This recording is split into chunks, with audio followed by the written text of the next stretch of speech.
long night of the Dark Ages covered Europe, and darkness covered the people, the lamp of truth still shone brightly in Scotland and Ireland.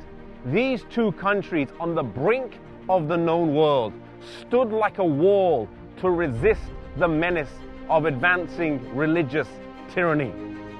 Scotland in particular, like the Waldenses in northern Italy, found in her rugged mountains a fortress.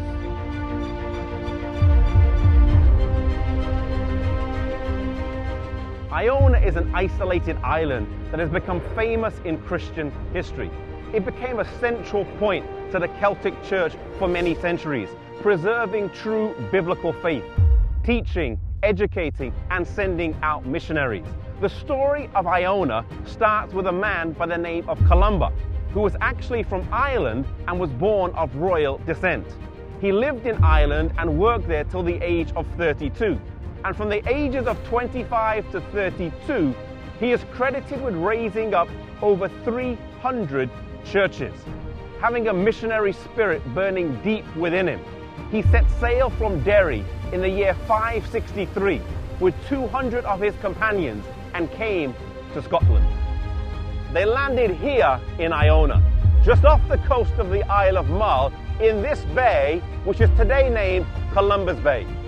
Despite finding a windswept and barren island, they built houses, planted crops, and founded a Christian school which would later attain the highest reputation for the pursuit of biblical study and science. The students had a well-rounded education, and in addition to their classes, they would spend time in physical labor, in gardening, in baking, in farming, and in prayer and singing. The students would frequently have to spend 18 years of study before they were ordained for the gospel ministry. It was not a monastery and they were not monks. It was a great mission training institute. The Bible was central to Columba and the school here in Iona.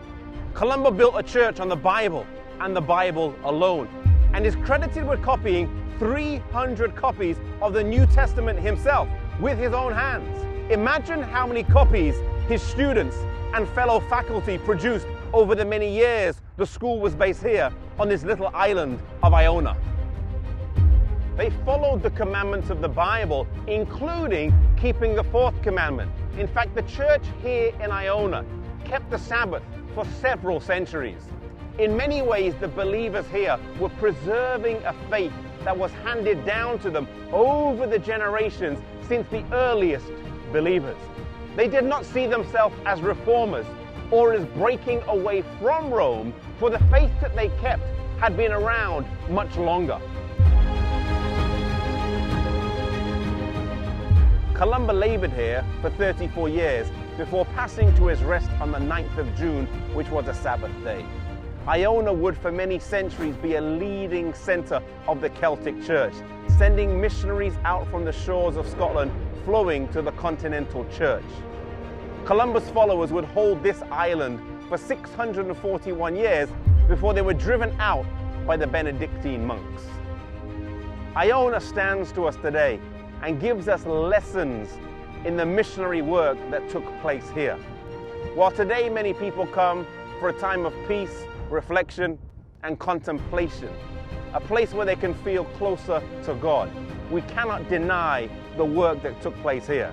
Maybe God is calling you to go and get trained, like the missionaries who would come here to be trained and would go out for service. Maybe God is calling you to be trained for mission service. Maybe He's calling you to a life of full-time ministry. Maybe God is calling you to change the whole course of your life.